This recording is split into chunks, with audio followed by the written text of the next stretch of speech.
महाराष्ट्रात दिवसेंदिवस मराठा आरक्षणाचा तिढा हा वाढत चाललेला आहे। त्याच अनुषंगाने आज नाशिक शहरात सकल मराठा समाज नाशिक जिल्ह्याच्या वतीने शिवतीर्थ जिल्हाधिकारी कार्यालय नाशिक या ठिकाणी मराठा योद्धा मनोज जरांगे पाटील यांच्या समर्थनात आंदोलनाची पुढील दिशा ठरवण्याबाबत महत्त्वाची बैठक घेण्यात आली। बैठकीसाठी सर्व समाज बांधव मोठ्या संख्येने उपस्थित होते।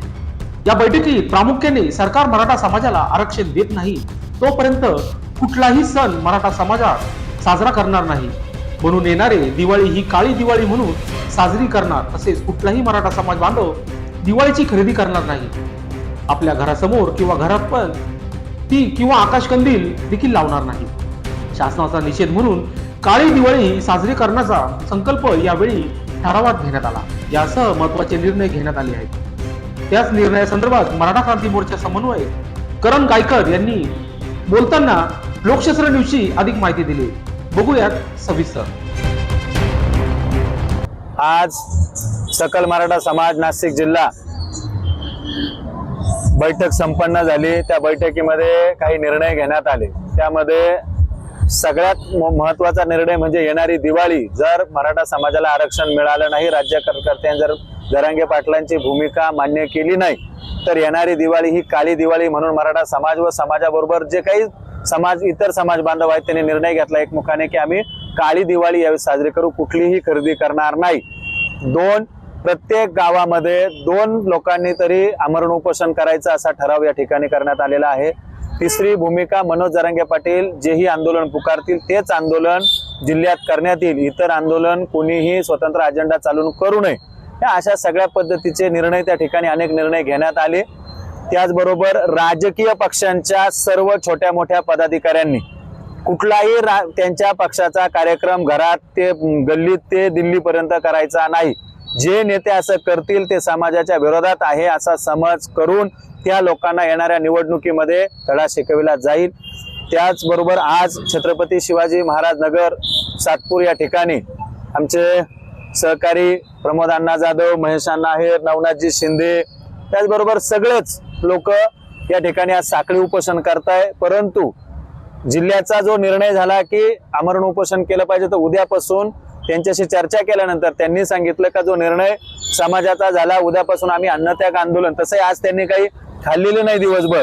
मी त्यांना सांगितलं की तुमचा निर्णय हा स्वागतार्ह, समाजासाठी कोणीतरी पुढे येतंय, या सगळ्या समाज बांधवांचं मी मनापासून आभार व्यक्त करेल, अभिनंदन करेल की उद्यापासून त्यांनी अन्नत्याग आंदोलनाला सुरुवात करताय आणि उद्या त्यांची ऐतिहासिक असा निर्णय पण ते या ठिकाणी घेणार आहे, जो समाजाला अपेक्षित आहे, समाजाकडून मागणी आहे, तर तोही निर्णय ते उद्या सकाळी या ठिकाणी जाहीर करतील आणि उद्या सकाळपासून त्यांचं अन्नत्याग आंदोलन या ठिकाणी सुरू होईल। त्याचं नेतृत्व प्रमोद अण्णा जाधव करतील, त्यांना सोबत नवनाथ शिंदे आहेत, महेश नाना आहेत, हे सगळे करतील। म्हणून समाजाने सुद्धा आता कुठेही चुकीचे आंदोलन न करता जे सामूहिक आंदोलन मनोज जरांगे पाटील देतील ते करावेत। कुठल्याही तरुणाने आत्महत्या करू नये, आत्महत्यासारखं वाईट काम नाही, कारण आरक्षण हे तुमच्यासाठी मागतोय आणि ते आरक्षण घेण्यासाठी जर तुम्हीच राहिले नाही तर ते आरक्षण घेऊन सुद्धा फायदा होणार नाही आणि कुठल्याही समाज बांधवाला यानंतर श्रद्धांजली वाहण्याची वेळ येऊ देऊ नये, हीच तरुणांनी जाणीव घेऊ। आपण लढणारे आहोत, आपण मरणारे नाहीत, लढून आपण आपला न्याय मिळवू, एवढीच भूमिका त्या ठिकाणी घेतली। समंजसपणाने येणाऱ्या काळात शांततेच्या मार्गाने हे आंदोलन चालू राहील, कारण शांततेच्या आंदोलनामध्ये जी ताकद आहे ती कुठल्याही आंदोलनात नाही। मराठा समाज याचं तंतोतंत पालन करेल। जरांगे पाटील जोपर्यंत पुढचा आदेश देत नाही तोपर्यंत शांततेच्या मार्गाने आंदोलन चालू राहते। आज मंत्रालयामध्ये सर्वपक्षीय बैठक घेण्यात आली, त्यामध्ये ठोस असा निर्णय घेण्यात आलेला नाही आणि जर समजा त्यांच्याकडून जर काही निर्णय घेण्यात येईल तर जरांगे पाटील उपोषण सोडतील, काय वाटतं? जरांगे पाटलांनी स्पष्ट मागणी केलेली आहे, मराठा समाजाला 50% आत ओबीसीतून आरक्षण द्या, सरसगट महाराष्ट्रातल्या मराठा समाज बांधवांना कुणबीचे सर्टिफिकेट द्या। ही मागणी आत्ताही जरी राज्याच्या मुख्यमंत्र्यांनी पूर्ण केली तर या मिनिटाला मनोज जरांगे पाटील आंदोलन सोडतील, उपोषण सोडतील। परंतु ती मागणी जोपर्यंत पूर्ण होत नाही तोपर्यंत मनोज जरांगे पाटलांचा संकल्प आहे मी आंदोलनातून माघार घेणार नाही। म्हणून राज्यकर्त्यांना सुद्धा माझी विनंती आहे की मनोज जरांगे पाटलांच्या केसालाही धक्का लागला तर या महाराष्ट्रातली परिस्थिती अवक्यात आणणं कोणाच्याही बापाला शक्य नाही. मनोज जरांगे पाटलांची प्रकृती बघतात राज्य सरकार उद्या सकाळपर्यंत निर्णय घेईल अशी शाश्वती आम्हाला वाटते. राज्याच्या मुख्यमंत्र्यांवर आमचा विश्वास आहे, परंतु देवेंद्र फडणवीस ज्या पद्धतीनं राजकारण खेळताय ही साफ चुकीची गोष्ट आहे. आणि वरून देवेंद्र फडणवीसांना जर आरोप केले तर त्यांचे बगल बच्चे येऊन मीडिया समोर बोलतात. मी त्या लाड आणि त्यांच्या प्रवक्त्यांना सांगतो, तुमची जास्त कुमकुमी दाखवू नका. तुमच्या नेत्याला सांगा स्पष्ट भूमिका घ्यायला. अहो, केंद्रात तुमचं सरकार आहे, राज्यात तुमचं सरकार आहे, एका दिवसात जी आर निघू शकतो, का काढत नाही?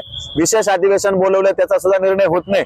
इतके राज्याचे राज्यकर्ते मग्रूर झाले असतील तर मराठा समाज सुद्धा त्याला जशा तसं उत्तर द्यायला बांधील आहे. म्हणून उद्या संध्याकाळपर्यंत आम्हाला अपेक्षा आहे का निर्णय येईल आणि तो निर्णय चांगला होईल. महत्वाचा प्रश्न म्हणजे रामदास कदम, नारायण राणे साहेब या लोकांना भाजप बोलविता करते. त्यांना त्यांचे पद वाचवण्यासाठी बोलतात. अरे, कोकणातला कुणबी आणि इकडचा मराठा एकच आहे. मराठा आणि कुणबी वेगळे नाहीत. मराठा आणि कुणबी एकच आहोत. मी कुणबी, मी मराठा, मी मराठा, मी कुणबी. आता माझी बायको कुणबी आहे, मी मराठा आहे, मग आमच्यात काय दोन गट तयार करणार का मराठ्यांमध्ये? असं काही नाहीये.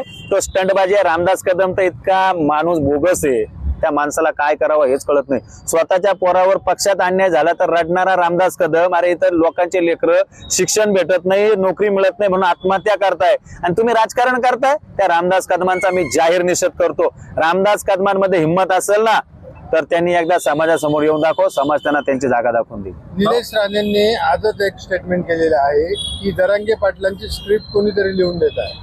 काय आहे हे लोक सकाळी सकाळी काय खाऊन बोलतात काहीच कळत नाही. निलेश राणेंना म्हणा तुम्ही तुमचं पाहा ना, कोण कोणाला स्क्रिप्ट लिहून देतंय, मग ती स्क्रिप्ट तुम्हाला माहित असेल तर समोर आणा, उघड करा. कशाला उगाच कोणाला नव्हतं की तुमचं काय झालंय यांना कोणी विचारत नाही समाजात. फक्त प्रवाद टिकायचं, प्रसिद्धी स्टंट द्यायचे हा यांचा अजेंडा आहे. आणि त्या निलेश राणेला कोण विचारतं? ह्या निलेश राणेंनी त्यांच्या याच्यात राहावं. त्यांना काही समाजाने आवतन दिलेलं नाही. ठीक आहे, तुमच्या वडिलांचं खूप चांगलं काम आहे, आम्ही आजही नारायण राणेचा सन्मान करतो, पण ते स्टेटमेंट चुकीचे देतात ना तुम्ही भाजपपेक्षा तुम्हाला मराठा समाज महत्वाचा आहे, ती भूमिका तुम्ही घेतली पाहिजे. तुम्ही भलत्याच भूमिका घ्यायला लागले म्हणून अशा लोकांना फार महत्व देऊ नका. ते काय बोलतात त्यांच्याकडे काय पुरावे असेल त्यांनी आणून द्यावे, बघू आम्ही त्याच्यानंतर काय करायचं. मराठा क्रांती मोर्चातला कुठलाही माणूस असं कृत्य करू शकत नाही. हे जे काही कृत्य झालेले आहेत त्या आमदारांचा, तुम्ही श्रीसागरांचं जर स्टेटमेंट बघितलं, त्यांनी स्पष्ट सांगितलंय हे मराठा सकल समाज करू शकत नाही. हे कोणी केलंय मी योग्य वेळेवर बोलत. त्याच्यामुळे ज्याचं घर पेटलंय त्यांनी सुद्धा मराठा समाजावर आरोप केले नाही. त्याच्यामुळे धातांड खोटे आरोप करण्यापेक्षा मराठा समाज हा शांततेने आंदोलन करतोय. माझी सगळ्यांना विनंती आहे, कोणीही हिंसक आंदोलन करू नये. कारण जाट गुज्जर यांचं हिंसक आंदोलन झालं म्हणून तिथल्या सरकारला ते गुंडाळता आलं. परंतु महाराष्ट्रात शांततेच्या मार्गाने जर आंदोलन केले तर मराठा आरक्षण पदरात पडेल आणि निश्चितपणे जरांगे पाटलांच्या मागणीला यश येईल, एवढंच मी या ठिकाणी सांगतो. शेवटचा प्रश्न, हे आरक्षण नक्की मिळेल. तरुणींनी संयम ठेवा. कोणीही, कारण 13 दिवसात 26 आत्महत्या झाल्या मराठा आरक्षणाच्या. राज्यकर्त्यांना थोडंसं देवेंद्र फडणवीस साहेब, आपण एकीकडे फक्त घरं जाळे ते कोणी जाळे माहिती 307 गुन्हा दाखल करण्याची भाषा करतात. मग आमचे हे तरुण तुमच्या चुकीच्या धोरणामुळे आत्महत्या करतात, तुमच्यावर 302चा गुन्हा दाखल करावा का आम्ही? अहो, राज्यामध्ये परिस्थिती बिकट आहे. तरुणांना माझा हात जोडून विनंती आहे, कोणीही टोकाचे पाऊल उचलू नका, कोणीही चुकीचे निर्णय घेऊ नका. आरक्षण मिळेल, त्या आरक्षण पाहण्यासाठी तुम्ही असावं ही आमची कळकळीची अपेक्षा आणि विनंती आहे. या आमदार खासदारांनी यांची नौटंकी बंद करावी. तुम्हाला तिथं समाजाचे प्रश्न मांडण्यासाठी निवडून दिले. हे तुमच्याकडे कोणी राजीनामे मागत नाही. कशाला राजीनामे देता? राजीनामे देण्यापेक्षा तुम्ही तिथं विशेष अधिवेशन बोलवा, त्या अधिवेशनामध्ये कायदा पारित करा. तेही होत नसेल तर तुम्ही त्या ठिकाणी मनोज जरांगे पाटलांच्या समर्थनात त्या विधान भवनामध्ये आणि लोकसभेमध्ये तिथं आमरण उपोषण करा. समाज तुम्हाला डोक्यावर घेईल. आमरण उपोषण करा. तुमच्यात हिंमत आहे, समाजाने खूप दिलं ना तुम्हाला. हे नौटंकी करू नका. राजीनामे असं कोणाकडे दिला जात नाही. अरे, लोकसभा अध्यक्षाकडे दिला जातो, विधानसभेच्या अध्यक्षाकडे दिला जातो, राज्यपालांकडे दिला जातो. तुम्ही कोणाकडे देताय? अरे, खासदार आणि आमदाराकडे राजीनामा द्यावा का? येडे चुत्या समजत आहे का आम्हाला? अरे, काय चाललंय? याच्यापेक्षा सगळ्या आमदारांनी खासदारांनी राजीनामे न देता संविधानिक पद्धतीने त्या ठिकाणी लढा. आज तुम्हाला सांगतो ते पाटील जे आमदार आहेत त्यांचा आम्हाला सार्थ अभिमान आहे. त्यांनी त्या ठिकाणी कुलूप लावलं, लॉक लावलं. अभिमान आहे आम्हाला अशा आमदाराचा. सगळ्या आमदारांनी त्या ठिकाणी जाऊन आमरण उपोषण करावं, जरांगे पाटलांच्या समर्थन उतरावं आणि ही मागणी लढाई. आणि 50% आमदारांनी जर मागणी केली तर विशेष अधिवेशन घ्यावाच लागतं. त्यामुळे राज्याच्या मुख्यमंत्र्यांसुद्धा याच्यातून पळवाट काढता येणार. 2 दिवसात विशेष अधिवेशन बोलून हा आरक्षणाचा विषय सोडवा. लोकशास्त्र न्यूज साठी बंटी आढाव, सातपूर.